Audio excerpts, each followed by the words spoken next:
Hello, I'm Coach Natalie, and welcome to this episode of Jiu Jitsu for Dummies. Well, today is episode 49, and until now, most of the moves that we've been learning have been just kind of done in isolation. Positions, submissions, kind of just focusing on that one movement.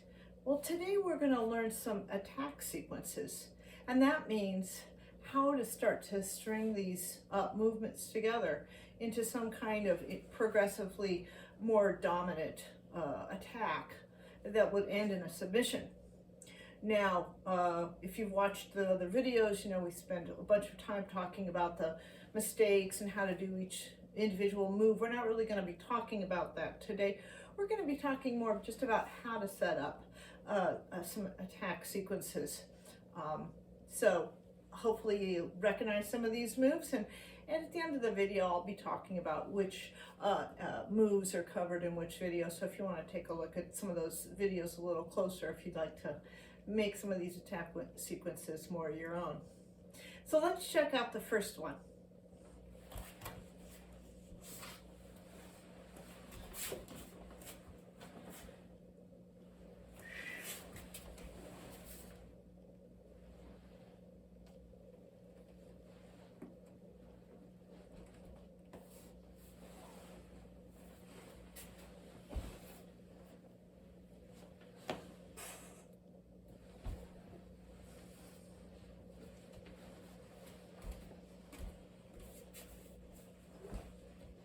Again,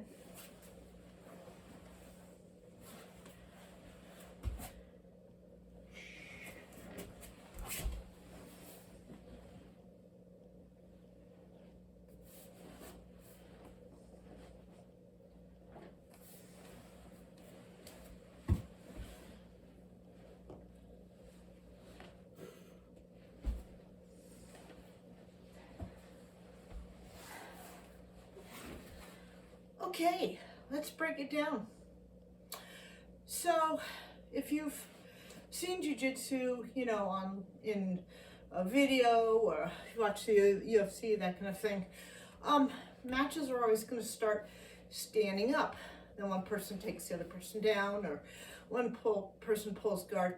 But what you're going to need to do in setting up an attack sequence is first you're going to have to you know, get the person to the ground, or you're at least going to need to do something with your partner, you know, once they're on the ground.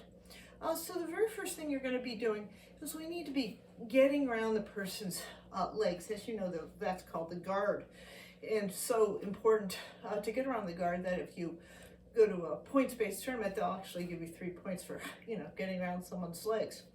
So the very first attack sequence we're going to be doing is what we call the bullfighter's pass, kind of because you're kind of looks like a bullfighter, you know, shucking the red cape off to one side. So I'll do it in one direction, and then we'll switch around to our dummy. So as you might remember in our episode about the bullfight pass, you're shucking it to one side. Next thing I'm going to be doing is getting what we call knee on belly. I have a foot wedging in my partner here, Brock, and also my knee is on his solar plexus. Last thing I'm going to be doing is grabbing onto his lapel. Now, we're going to be holding onto his lapel kind of like a baseball bat. And in fact, we call this the baseball bat choke. So, one hand down, one hand up, as far as you can. You're going to knee slice over the arm. Pivot. Now you can kind of see my arms are crossed. I'm going to pivot on tripod on my head, balance, and tighten it. It's kind of like a cross collar choke, but you're you know, rotated, you know, reverse. You were here and now you're here. So your hands start like this, and then they end up being crossed. So we'll do it from another angle. Again, Brock here, his legs are kind of preventing me from controlling his body, so I need to get around his legs. Again, shucking his knees.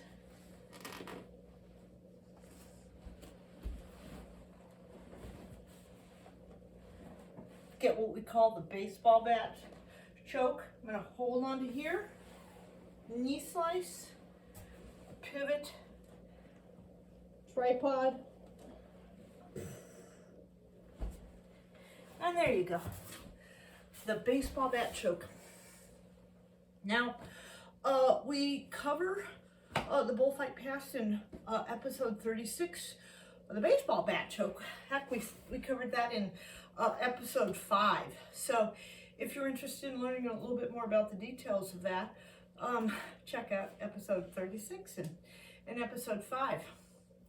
Now, the next one we're going to be doing is when Brock, you know, is a bully. He's on your stomach, or as we would call the mount. So let's check it out.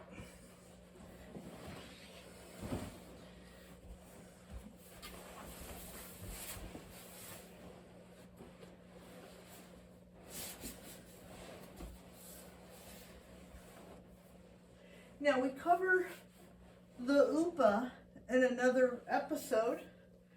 Basically, if someone is sitting on you, you need to off-balance them. You need to get them off in some way. The best way to do that is going to be bucking them forward.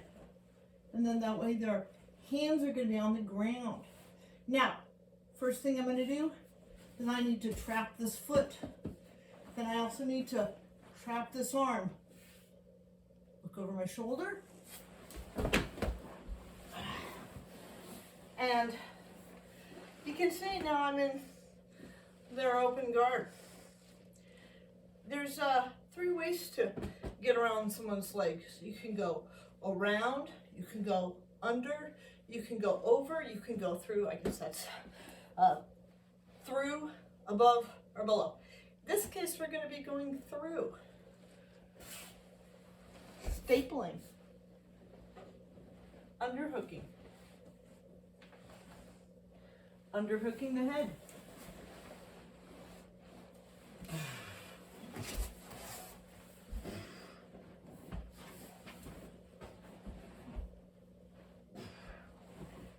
and the Americana. Let's do it again from this angle.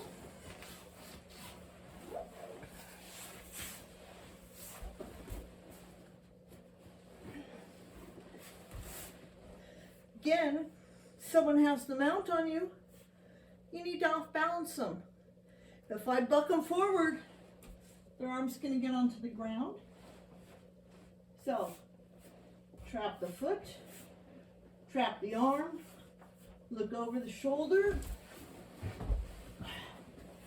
and again, now I'm going to be in their open guard.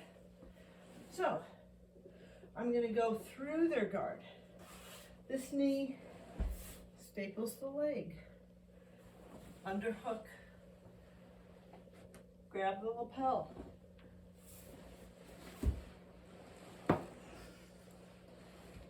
Get to side control.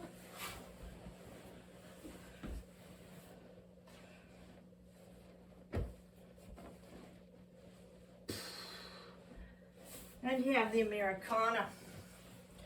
So, we covered the UPA in episode 15. We covered what we'll call the split pass in episode 36. And the Americana, we cover all the way back in episode 7. So you can kind of see again, you need to get around your opponent's guard. Then you need to control them. Then, once you've controlled them, then you can start to work on a submission. So, this brings me, I guess, to the mistakes I'd like to talk about today. Now, we're not talking about how, what mistakes you might make in these individual moves, because, as I've mentioned, we've covered that before in other videos. The bigger mistake would be to have a game plan in your head and you hold on to that game plan, through thick or thin. If you're doing a move on someone and they don't react, then you should stick with your original game plan. But if in transitioning from one move to another, your opponent might stick out an arm unexpectedly or give you their neck, or give you some opportunity that you would be a fool to not take advantage of. So I guess the first mistake would be to hold on too firmly to a preconceived game plan. Now, it's good to have a plan, but you know, as you get further along in your jiu-jitsu journey, you will go from trying to impose your plan to ideally setting things up so that your opponent will react to it in a predictable fashion. And then of course you take advantage of that. So the next sequence we're going to be learning is actually taking advantage of that sequence. So now we're going to start off with all the way back in episode 1 we did the scissor sweep, and that's how we're going to start this attack sequence.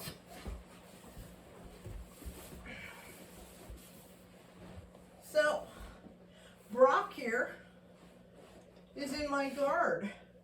If he's not wearing a gi, I can secure his head.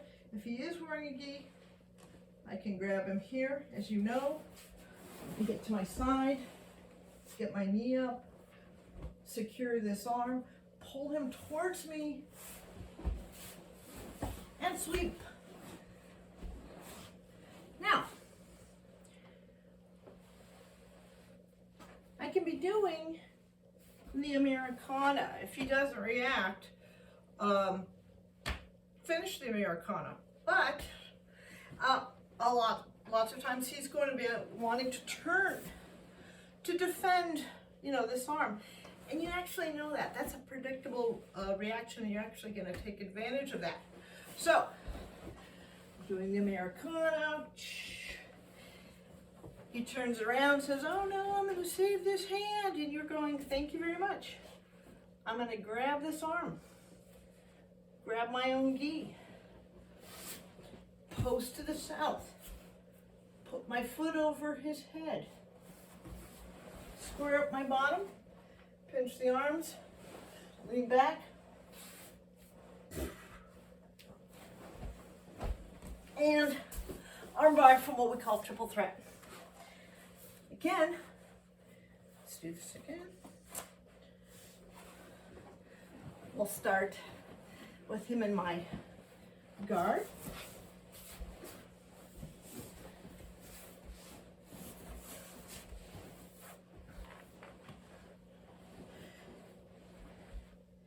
If Brock is wearing a gi, we can grab the lapel. If he's just not wearing a gi, you can secure him by the head. But I'm going to secure, get to my side, insert my leg, secure this arm, pull him forward so he doesn't have a base. Then I'm going to sweep. Again, one common attack from the mount is going to be the Americana. But if you have a live person here and they know what you're going to be doing, they're going to get out to their side because they want to protect this hand. In fact, you're going to subtly let up a little bit, not be too heavy. Let them actually get to their side because you actually want this arm. You're using the Americana just as a feint, as bait. Securing your gi. Posting to the south. Putting the leg over their head. Squaring up, pinching the arm.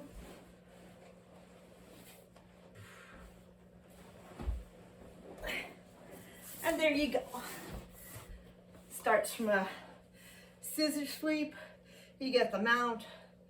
You, as I was mentioning, your plan is to get the Americana. If they don't react, then sure, finish with the Americana.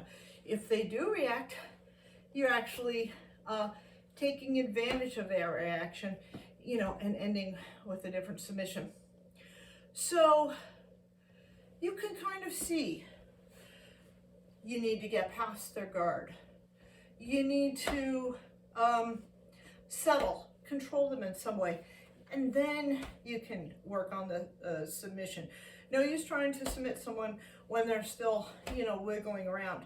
And in fact, when you first start off trying to create these attack sequences, I would recommend, you know, do one move, settle for a second.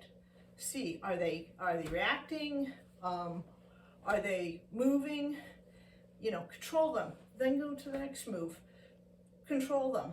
In fact, if you do these moves in a tournament, IBJJF, you know, you actually have to hold the control for a couple of seconds to even be given points. So, you know, it's a good idea to make sure you actually have them under control, and then, you know, move to the next stage.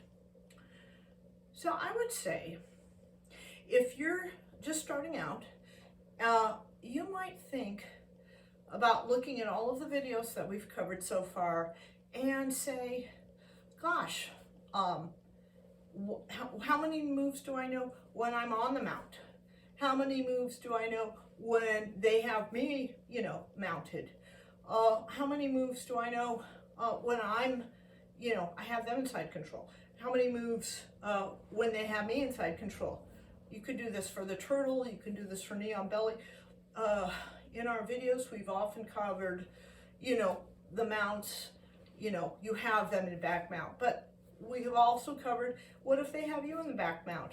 We have a video where it ends with you doing a Von Flu choke. So take a look at the videos, start to make yourself a little, you know, a chart of like what moves. So you say, what move can I do to get around their legs? Okay, what move can I do to, you know, settle on top of them or be in side control?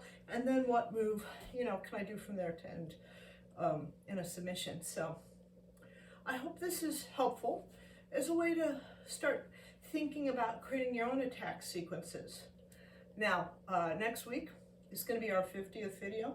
We'll try to have something fun, but you know, increasingly we'll continue on in this line of thinking of, you know, taking the moves that we've covered in isolation and then stringing them along to, you know, create our own, you know, game plans and stuff like that. So thank you very much for joining me. Thanks for, you know, sharing out our channel. We're up to 104 subscribers, so that's great. Share it with a friend. Look forward to, you know, sharing our video with you next week when we celebrate our 50th. And in the meantime, take care, and thank you for joining me again for this episode of Jiu Jitsu for Dummies.